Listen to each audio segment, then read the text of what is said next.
Doctor ইউনূসকে বক্তব্য প্রত্যাহারের আহ্বান হান্নান মাসুদের। এদিকে শাপলা প্রতীক না পেলে কি করবে এনসিপি জানালেন সার্জিস আলম। এবং খালেদা জিয়ার সঙ্গে ফিলিস্তিন রাষ্ট্রদূতের সাক্ষাৎ। জানাবো আওয়ামী লীগকে জনগণ গণহত্যাকারী দল হিসেবে নিষিদ্ধ করেছে।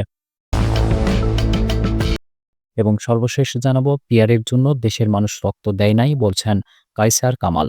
শুনছিলেন সংবাদ শিরোনাম, এবারে বিস্তারিত।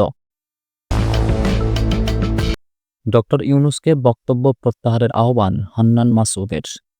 অন্তর্বর্তীকালীন সরকারের প্রধান উপদেষ্টা ডক্টর মোহাম্মদ ইউনূসকে আওয়ামী লীগ সম্পর্কে তার বক্তব্য প্রত্যাহার করতে আহ্বান জানিয়েছেন জাতীয় নাগরিক পার্টির সিনিয়র মুখ্য সমন্বয়ক আব্দুল হান্নান মাসুদ। মঙ্গলবার সামাজিক যোগাযোগ মাধ্যম ফেসবুকে তিনি এক পোস্টে এই আহ্বান জানান। হান্নান মাসুদ বলেন, মাননীয় প্রধান উপদেষ্টা, আপনি যে বক্তব্য দিয়েছেন তা প্রত্যাহার করুন। আওয়ামী সন্ত্রাসীদের সঙ্গে কোনো আপোষ নয়। আওয়ামী লীগের ব্যানার সন্ত্রাসীর ব্যানার। এই ব্যানারে কোনো রাজনীতি ২৪-এর প্রজন্ম মেনে নেবে না। দেশকে আবার অস্থিতিশীলতার দিকে ঠেলে দেবেন না। অবিলম্বে আওয়ামী লীগকে দল হিসেবে নিষিদ্ধ ঘোষণা করুন। উল্লেখ্য, যুক্তরাষ্ট্রের সাংবাদিক মেহেদী হাসানের সাক্ষাৎকারে ডক্টর ইউনূস বলেছেন, আওয়ামী লীগ দল হিসেবে বৈধ, তবে তাদের কার্যক্রম সাময়িকভাবে স্থগিত করা হয়েছে। যেকোনো সময় এই নিষেধাজ্ঞা তুলে নেওয়া হতে পারে। শাপলা প্রতীক না পেলে কি করবে এনসিপি জানালেন সার্জিস আলম। জাতীয় নাগরিক পার্টির উত্তরাঞ্চলের মুখ্য সংগঠক সার্জিস আলম বলেছেন, আইনগতভাবে এনসিপি শাপলা প্রতীক পায়। যদি না পায় তা আদায়ে প্রয়োজনে যদি রাজপথ বা আদালতে যেতে হয় আমরা যাব। মঙ্গলবার দুপুরে পঞ্চগড় সদর উপজেলার হাফিজাবাদ ইউনিয়নের হুদুপাড়া শ্রী শ্রী সার্বজনীন দুর্গা মন্দির পরিদর্শন শেষে সাংবাদিকদের তিনি এসব কথা বলেন। তিনি বলেন, আমরা যেহেতু আইনগতভাবে শাপলা প্রতীক পাই এবং এখানে কোনো বাধা নেই, এটার সঙ্গে নির্বাচন আগানো বা পেছানোর কোনো সম্পর্ক নেই। সার্জিস বলেন, আমরা স্পষ্ট করে বলি, অন্তর্বর্তীকালীন সরকার যদি মনে করে তারা ফেব্রুয়ারির প্রথমে নির্বাচন দেবে, এনসিপির সে জায়গায় কোনো আপত্তি থাকবে না। তবে সবচেয়ে গুরুত্বপূর্ণ হচ্ছে আমরা একটা দৃশ্যমান বিচার দেখতে চাই। জুলাই সনদে আমরা আইনগত ওই ভিত্তিটা চাই, যেটার মধ্য দিয়ে আমাদের মৌলিক সংস্কারগুলো বাস্তবায়ন হবে। মন্দির পরিদর্শনকালে সার্জিস মন্দির কমিটির হাতে এনসিপির পক্ষ থেকে আর্থিক সহায়তা প্রদান করেন। এ সময় সদর উপজেলা এনসিপির প্রধান সমন্বয়কারী তানবিরুর বাড়ি নয়ন, জেলা যুবশক্তির আহ্বায়ক ইঞ্জিনিয়ার আবু কায়েস বাবু সহ এনসিপি ও অঙ্গ সহযোগী সংগঠনের নেতাকর্মীরা উপস্থিত ছিলেন। এদিন বিকালে এনসিপির নিবন্ধন পাচ্ছে বলে জানিয়েছে নির্বাচন কমিশন। সে ঘোষণার পর এক ফেসবুক পোস্টে সার্জিস লিখেছেন, নির্বাচন কমিশন বলেছে নিবন্ধন পাওয়ার জন্য সকল শর্ত পূরণ করছে, তাই এনসিপিকে নিবন্ধন দিতে তাদের কোনো আপত্তি নেই। এটুকু বলার জন্য ধন্যবাদ। এরপরই শাপলা প্রতীক ইস্যুতে নিজেদের আগের অবস্থানে অটল থাকার ঘোষণা দিয়ে তিনি বলেন, কিন্তু শাপলা মার্কা দেওয়ার ক্ষেত্রে নির্বাচন কমিশন কোনো অদৃশ্য শক্তির প্রভাবে এনসিপির সঙ্গে স্বেচ্ছাচারিতা এবং বৈষম্যমূলক আচরণ করছে। কোনো আইনগত বাধা না থাকা সত্ত্বেও মার্কা নিয়ে এই টালবাহানা অভ্যুত্থান পরবর্তী বাংলাদেশে একটি স্বাধীন সাংবিধানিক প্রতিষ্ঠান থেকে কোনোভাবেই কাম্য নয়। সার্জিস যোগ করেন, নির্বাচন কমিশন নির্বাচনের আগেই নিজেদের ক্ষমতা এবং স্বচ্ছতাকে প্রশ্নবিদ্ধ করবে না বলে আমরা এখনও প্রত্যাশা করি। খালেদা জিয়ার সঙ্গে ফিলিস্তিন রাষ্ট্রদূতের সাক্ষাৎ। বিএনপি চেয়ারপারসন খালেদা জিয়ার সঙ্গে গুলশানের বাসভবন ফিরোজায় বৈঠক করেছেন বাংলাদেশে নিযুক্ত ফিলিস্তিনের রাষ্ট্রদূত ইউসুফ এসওয়াই রামাদান। মঙ্গলবার রাতে অনুষ্ঠিত এই বৈঠক প্রায় ১.৫ ঘণ্টা ধরে চলে। বিএনপির মিডিয়া সেলের সদস্য শাহরুল কবির খান গণমাধ্যমকে এই বৈঠকের বিষয়টি নিশ্চিত করেছেন। সূত্র জানিয়েছে, রাত ৮টা ২২ মিনিটে শুরু হওয়া এই বৈঠকে বাংলাদেশ ও ফিলিস্তিনের মধ্যে দ্বিপক্ষীয় স্বার্থ সংশ্লিষ্ট বিভিন্ন গুরুত্বপূর্ণ বিষয় নিয়ে আলোচনা হয়েছে।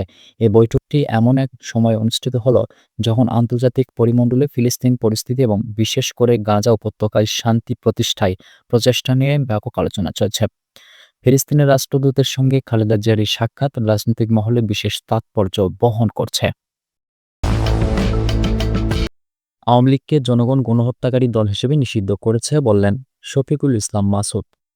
বাংলাদেশ জামাতে ইসলামের কেন্দ্রীয় কর্মপরিষদ সদস্য ও ঢাকা মহানগরী দক্ষিণের সেক্রেটারি ডক্টর শফিকুল ইসলাম মাসুদ বলেছেন, সরকার আওয়ামী লীগকে আনুষ্ঠানিকভাবে নিষিদ্ধ না করলেও দেশের জনগণ ইতিমধ্যে তাদের গণহত্যাকারী দল হিসেবে চিহ্নিত করে নিষিদ্ধ করেছে।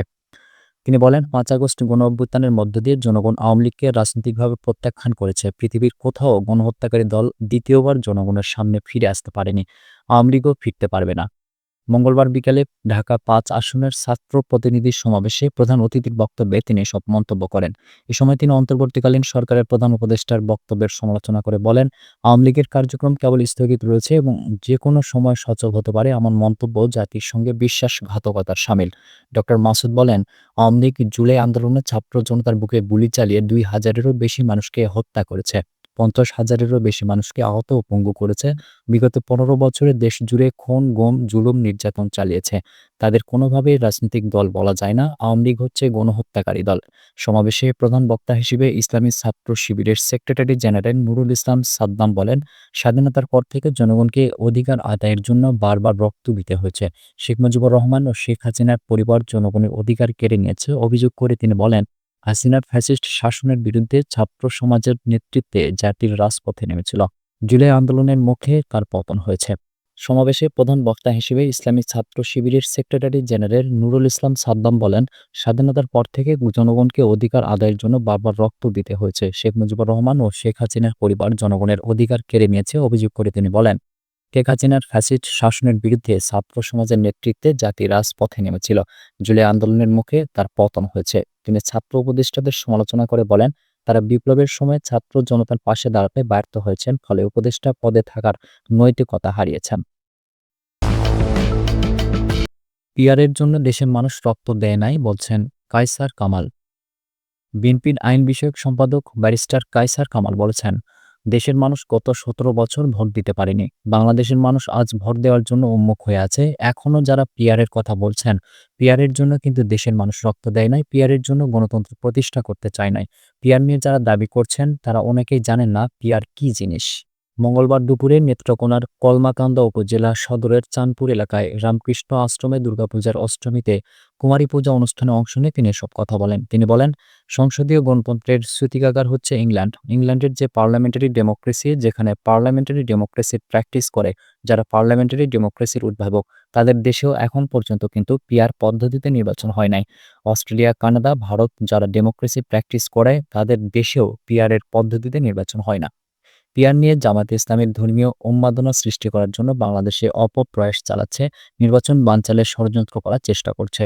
তাদের সেই চেষ্টা ব্যর্থ করে দিতে হবে। কুমারী পূজা নিয়ে কায়সার কামাল বলেন, কুমারী পূজা হলো নারীকে নাট্যশক্তির প্রতীক হিসেবে শ্রদ্ধা করা। হিন্দু ধর্মের শাস্ত্রে আছে প্রতিটি নারীর মধ্যেই দেবী শক্তি বিদ্যমান। এই পূজার মাধ্যমে সেই শক্তিকে সম্মান জানানোর জন্য কুমারী পূজা করা হয়। স্বামী বিবেকানন্দ ভারতের বেলুর রামকৃষ্ণ মঠে প্রথম কুমারী পূজা প্রচলন করেন। এই দুর্গাপূজার মধ্য দিয়ে সবার মধ্যে সম্প্রীতি বিরাজমান হোক।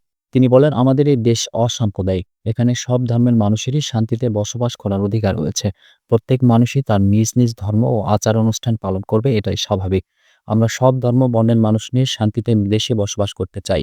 সব ধর্মেই মানুষের কল্যাণের কথা বলা হয়েছে। সুপ্রিয় দর্শক, এ ছিল এখনকার মতো সর্বশেষ সংবাদ। পরবর্তী সংবাদ দেখার আমন্ত্রণ রইল।